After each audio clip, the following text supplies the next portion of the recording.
नमस्कार फ्रेंड्स, मेरा नाम है कृष्णा लोधियाल। आप सभी का बहुत बहुत स्वागत है इस बहुत ही इंपॉर्टेंट वीडियो में, जहां पर मैं कर रहा हूं फायदे की बात फाइनेंशियल एडवाइजर्स के साथ में। और यहां पर मेरी कोशिश होती है कि एवरीडे जो भी कोई इंपॉर्टेंट अपडेट इंश्योरेंस या इन्वेस्टमेंट इंडस्ट्री से होता है, उस अपडेट को मैं आप तक पहुंचाऊं, उसका प्रॉपर एनालिसिस करके पहुंचाऊं। तो एक बहुत ही बड़ा मुद्दा दोबारा से जो है सामने आया है। संसद में उठाया गया LIC एजेंटों का मुद्दा, जहां पर LIC एजेंटों को 5 फायदे, जो LIC एजेंट्स के कई सारे डिमांड्स थी अपनी कंपनी को लेकर के, अपने फायदे को लेकर के, अपने अधिकारों को लेकर के, उसके बीच में जो इस बीच में बहुत सारा चेंजेस हुआ है, पॉलिसीज चेंज हुई हैं, कमीशन स्ट्रक्चर चेंज हुआ है, नए नए क्लॉज इंट्रोड्यूस किए गए हैं। उन सारी चीज़ों को लेकर के LIC कंपनी और उसके एजेंटों के बीच में क्लैश चल रहा है। अब इसमें एक जो है कोट्टम केरला के जो एक मिनिस्टर ऑफ पार्लियामेंट हैं, और उन्होंने LIC एजेंट्स को सपोर्ट करते हुए इसको सीधा संसद में उठाया है। संसद में इस मुद्दे को उठा करके उन्होंने क्या बोला, इस पर एक वीडियो हमारे पास आई है। वीडियो शुरू करने से पहले मैं आपको जानकारी के लिए बता दूं, ये वीडियो सिर्फ और सिर्फ इंफॉर्मेशन के लिए बनाई गई है, आपको अपडेट देने के लिए बनाई गई है, और प्रॉपर डेली न्यूज़ एनालिसिस के लक्ष्य को पूरा करने के लिए बनाई गई है, जिसमें हमारा लक्ष्य सिर्फ और सिर्फ आपको अपडेट देना है। इस पर आपकी जो भी राय है, जो भी विचार हैं, जो भी आप कमेंट करना चाहते हैं, वो कमेंट बॉक्स में आप अपनी राय लिख सकते हैं।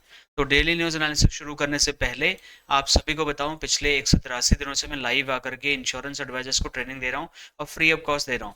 तो ये ट्रेनिंग का हिस्सा अगर आप बनना चाहते हैं, अगर आप 58 कोर्सेज फ्री में करना चाहते हैं और इंश्योरेंस और फाइनेंशियल इंडस्ट्री में अच्छे आप एडवाइजर बनना चाहते हैं, तो अभी के अभी चैनल सब्सक्राइब करके बेल आइकन प्रेस करिए। और उसके बाद में अगर आपको वीडियो पसंद आती है तो लाइक करिए, शेयर करिए और अपना कमेंट ज़रूर करिए। तो फ्रेंड्स, मैं जिनकी बात कर रहा था उनका नाम है NK प्रेमचंद्रन, जो कि MP हैं, मेंबर ऑफ पार्लियामेंट, लोकसभा में हैं। कहाँ से? ये हैं कोट्टम केरला से।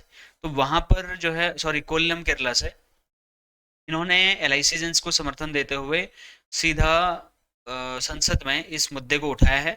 एक वीडियो जो है मैं आपको सुनाता हूँ, उस वीडियो में जो है आप अच्छे से एग्जैक्टली जान पाएंगे कि इन्होंने क्या बोला। ठीक है, तो ये वीडियो मैं आपको सुनाता हूँ, ध्यान से इस वीडियो को सुनिएगा।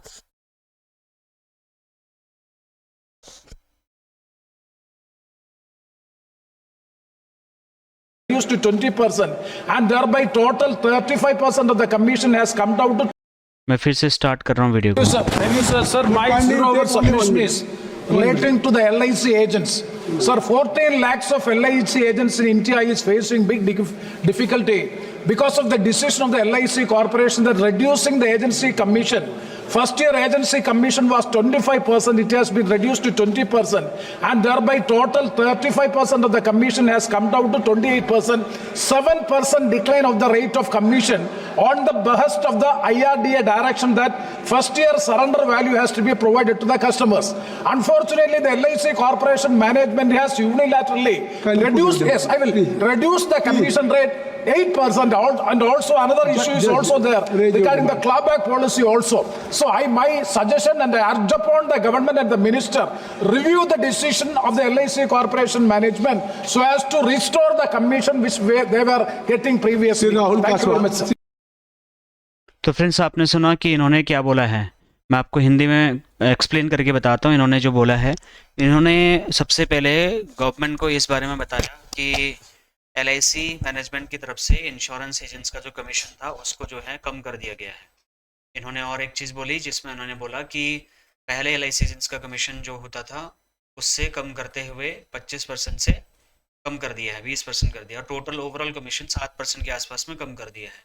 उसके बाद में दूसरा मुद्दा इन्होंने उठाया कि गवर्नमेंट ने न सिर्फ कमीशन कम किया, बल्कि इंश्योरेंस एजेंट्स के ऊपर में एक और नया क्लॉज लेके आने की बात हो रही है, जिसका नाम है क्लॉबैक क्लॉज। इस क्लॉबैक क्लॉज के बारे में मैंने भी काफ़ी सारी वीडियोस बनाई थी, इसको मैंने एक्सपोज किया था, बताया था कि कितना डेंजरस हो सकता है ये इंश्योरेंस एजेंट्स के लिए। क्योंकि अगर आपकी कोई पॉलिसी अगर सरेंडर करता है कस्टमर, और आपने सब सही किया था, बढ़िया पॉलिसी दी थी, सब कुछ सही था, लेकिन इंश्योरेंस कंपनी आप पे ये डाउट करके आपका कमीशन रिकवर करने वाली है कि जी आपके कस्टमर ने तो पॉलिसी सरेंडर कर दी और इससे आपकी रिकवरी होगी। तो हमने अपनी वीडियोस के माध्यम से इस बात को भी बोला था कि अगर आपको रिकवरी करनी है तो उन सारे लोगों से करिए, उस ब्रांच मैनेजर से करिए, उस CLI से करिए, उस DO से करिए, उन सभी लोगों से करिए जिन जिन को मेरी पॉलिसी बेचने पर कमीशन मिलता है, बेनिफिट मिलते हैं, टूर एंड ट्रैवल मिलते हैं। तो इस पर इन्होंने ज़्यादा डिटेल में तो बात नहीं किया है, लेकिन इन्होंने इस मुद्दे को ज़रूर उठाया कि इंश्योरेंस एजेंट्स के कमीशन को रिस्टोर किया जाए और क्लॉबैक जैसे क्लॉज को लेके आने से पहले, क्योंकि देखिए अभी तक आया नहीं है, हमने कोई सर्कुलर दिया नहीं है, ये बोलना एक तरीके से मैं इस चीज़ का समर्थन, मतलब मैं इस चीज़ से खुश नहीं हूँ बीइंग एन इंश्योरेंस एजेंट। तो अगर क्लॉबैक की बात सामने आई है तो डेफिनेटली, और अभी क्लॉबैक ला भी नहीं सकते। देखिए 1 साल बाद पॉलिसी सरेंडर होती है। जब कस्टमर सरेंडर करने के लिए आएगा उस टाइम पे ये बोलेंगे कि हाँ जी क्लॉबैक जो है इंट्रोड्यूस अब करना ही पड़ेगा 1 साल बाद, अगर करना है तो 1 साल बाद आएगा, अभी तो वैसे भी नहीं आ सकता। तो इसलिए क्लॉबैक को वापस लेने के लिए इन्होंने बोला, इस पे दोबारा डिसीजन लेने के लिए बोला, दोबारा इसको रिव्यू करने के लिए बोला।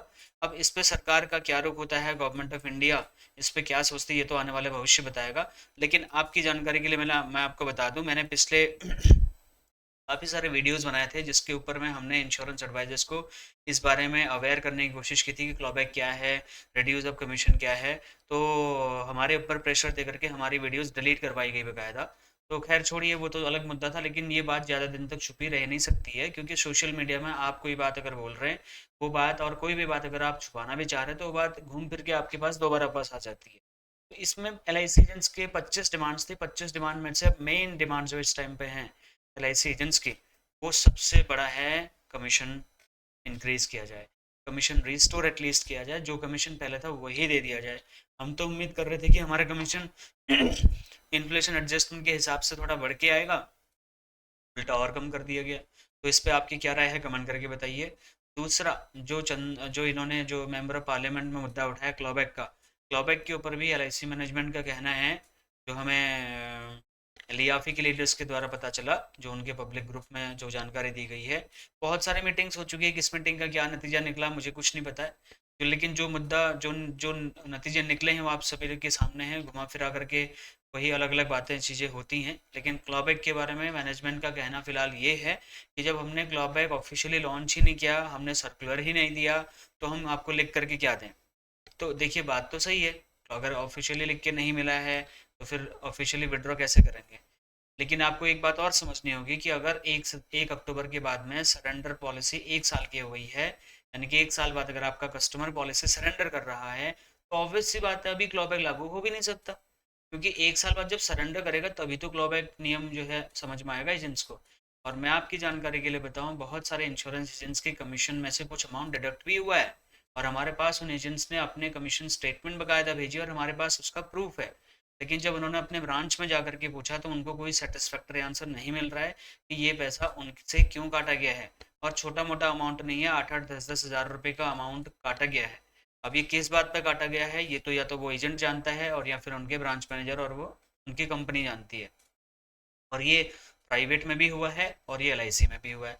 तो हम यहाँ पर किसी भी कंपनी को टारगेट नहीं कर रहे, लेकिन इसमें एलआईसी एजेंट्स की डिमांड में सबसे पहले क्लॉबैक को रोल आउट किया जाए, रोल बैक किया जाए, सॉरी, क्लॉबैक वापस लिया जाए, इसको लागू ही ना किया जाए, क्योंकि ये बहुत ही खतरनाक चीज़ है। इंश्योरेंस एजेंट इतनी मेहनत से हम लोग पॉलिसी करते हैं, हम कभी नहीं चाहेंगे कि हमारा कस्टमर पॉलिसी सरेंडर करे। अगर वो सरेंडर करने की बात को कहता है, हम जान लगा देते हैं कि वो पॉलिसी सरेंडर ना हो, फिर भी अगर वो कस्टमर सरेंडर कर रहा है तो इसमें मेरी गलती नहीं होनी चाहिए, हमारा कमीशन जो है डिडक्ट नहीं होना चाहिए, रिकवरी नहीं होनी चाहिए। उसके बाद में हमारी एक्सपेक्टेशन, इंश्योरेंस एडवाइजर्स की एक्सपेक्टेशन ये है कि कमीशन रिस्टोर एटलीस्ट होना चाहिए। अगर आप बढ़ा नहीं सक रहे तो आप एटलीस्ट उतना तो दे दीजिए जितना आप हमें दे रहे थे, हम ऑलरेडी काफ़ी स्ट्रगल कर रहे हैं मार्केट में, ठीक है। फिर एक सबसे बड़ी प्रॉब्लम जो मैं अपनी तरफ से being L I C agent इस चीज़ को अपने प्लेटफॉर्म के माध्यम से उठाना चाहूँगा, और वो है प्रीमियम कोटेशन। देखिए हमारी कंपनी एलआईसी कितना ही बोल बोल के बोले कि देखिए हम तो प्रीमियम बेनिफिट इलस्ट्रेशन दिखा रहे हैं, हम तो ऑफिशियल कोटेशन दे रहे हैं, वो 90% ऑफ द टाइम ना तो क्लाइंट को समझ में आता है ना एजेंट को समझ में आता है, और वो इतना ज़्यादा टफ लैंग्वेज में होता है उसको क्लाइंट समझ नहीं पाता है और एजेंट समझा नहीं पाते।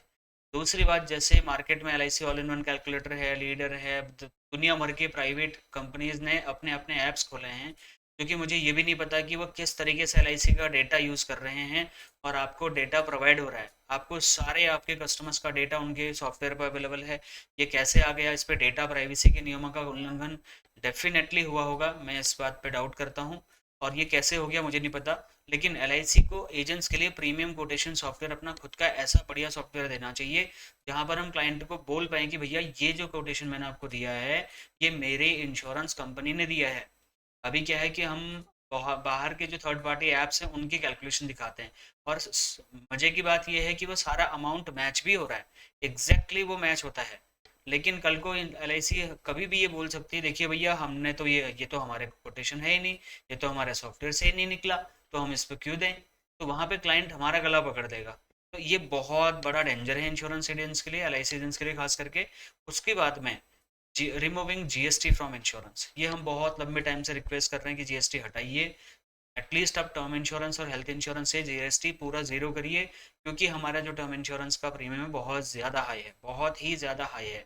अब अगर आप ये बोलेंगे देखो जी सोना तो सोने के रेट में ही मिलता है, वो बातें बकवास हैं। आज के डेट में प्राइवेट इंश्योरेंस बहुत ही अफोर्डेबल टर्म इंश्योरेंस ऑफर कर रहा है, जिसकी वजह से LIC एजेंट के हाथ से बात निकल जाती है और कस्टमर प्राइवेट से जाकर के सीधा पॉलिसी करा लेता है। LIC एजेंट ऑलरेडी मार्केट में बहुत सारा स्ट्रगल कर रहा है, हम बहुत स्ट्रगल कर रहे हैं मार्केट में। उसके बाद ये GST क्लॉबैक क्लॉज, कमीशन कम देना, कोई सर्टिफिकेट कोई प्रॉपर हमारे पास टूल नहीं होना, जो टूल्स हमारे पास में हैं वो भी रुक रुक के चलते हैं। मैं आपको बता रहा हूँ, हम जब कई बार में प्रीमियम जमा करते हैं तो वहाँ पर कई बार वो सिस्टम ही काम नहीं करता, मजबूरी में ब्रांच में जाके करना पड़ता है, और कई बार चल जाता है तो बहुत ही बढ़िया चलता है। तो ये जो टेक्नोलॉजिकल चेंजेस है, मुझे लगता है LIC इस पर बहुत बढ़िया तरीके से काम करे, मैं अप्रिशिएट भी करना चाहूँगा। लेकिन जो ग्राउंड रियलिटी पे जो काम होना चाहिए वो नहीं हो रहा है, एजेंट्स को कोई मदद नहीं हो रही है। उसके बाद में एक बहुत ही खतरनाक चीज़ जो मैं उठाना चाहूँगा, इस बारे में मैं डॉक्यूमेंट ढूंढ रहा हूँ लेकिन मुझे नहीं मिल पा रहा है। अगर आपके पास है मुझे आप दीजिए। हेरिडिटरी कमीशन को जो है सर्टिफिकेट LIC एजेंट्स को मिलना चाहिए, ठीक है। हेरिडिटरी कमीशन का मतलब ये है कि अगर मैंने कोई इंश्योरेंस बेचा है, 5-10 साल 20 साल 30 साल मेहनत करी है, और उसके अंतर्गत अगर एजेंट की डेथ हो जाती है, तो इंश्योरेंस कंपनी उसके परिवार को उसके द्वारा बेची गई पॉलिसीज का कमीशन तब तक देना चाहिए जब तक कि एक एक पॉलिसी जो है मैच्योर नहीं हो जाती या पॉलिसी बंद नहीं हो जाती। अगर अच्छा ऐसा इसका जो है कोई सर्टिफिकेट अगर LIC कंपनी के पास है, तो उसको अपने एजेंट्स को देना चाहिए, क्योंकि इस बारे में भी जो है बहुत सारे इंश्योरेंस एजेंट्स के हमें कमेंट आए हैं, उनको इस बारे में भी डाउट हो रहा है अपनी कंपनी पे कि ये, क्योंकि 30 साल किसी ने काम किया, 40 साल किसी ने काम किया, क्या हमारा रिन्यूअल कमीशन हमारे न रहने की स्थिति में हमारे परिवार को मिलेगा या नहीं मिलेगा। अगर ऐसा कोई सफिशिएंट डॉक्यूमेंट है तो उस बारे में आप मुझे भेजिए, मैं ज़रूर उसको पढ़ना चाहूँगा, लेकिन मेरी जानकारी में ऐसा कोई डॉक्यूमेंट मेरे पास अवेलेबल नहीं है। बाकी ये जो न्यूज़ है जहाँ पर संसद में इस मुद्दे को उठाया गया है, इस पे आपकी क्या राय है आप ज़रूर बताएं। देखिए मैं पहले से आपको बोल रहा हूँ, आप एक एजेंट बन के काम मत करिए, आप एक एडवाइज़र बन के काम करिए। क्लाइंट के नीड को आइडेंटिफाई करिए। LIC में बहुत बढ़िया बढ़िया पॉलिसीज़ हैं और बाहर भी बहुत बढ़िया पॉलिसीज़ हैं। आपके पास अलग अलग फाइनेंशियल टूल्स होने चाहिए। आप हर किसी प्रॉब्लम का सोल्यूशन LIC की पॉलिसी से नहीं कर सकते। आपको अगर हेल्थ इंश्योरेंस देना है तो प्रॉपर हेल्थ इंश्योरेंस पॉलिसी से उसका सोल्यूशन होगा। अगर उसको वेल्थ क्रिएशन वाली चीज़ें करनी है, उसको अगर स्टॉक मार्केट से रिटर्न चाहिए, तो हर चीज़ में आप यूलिप नहीं घुसेड़ सकते ना। आपको प्रॉपर SIP के माध्यम से जाना हो सकता है, आपको IPOs में इन्वेस्ट करना हो सकता है, आपको और जो स्टॉक मार्केट ऑप्शंस अवेलेबल है उनमें इन्वेस्ट कराना हो सकता है क्लाइंट को। तो इस पर आपकी क्या राय है आप हमें कमेंट करके ज़रूर बताएं। मैं मिलता हूँ आपको नेक्स्ट वीडियो में। Thank you so much for watching this video. इस वीडियो को आप शेयर कर दीजिए अगर आपको पसंद आया। ये जो डिमांड्स है अगर आप चाहते हैं कि आपकी कंपनी इनको फुलफिल करे, तो आप कमेंट करके ज़रूर जो है अपनी राय रखें और इस वीडियो को ज़्यादा से ज़्यादा शेयर करें। मिलता हूँ नेक्स्ट और एक्साइटिंग सी वीडियो में। Thank you so much for watching, bye.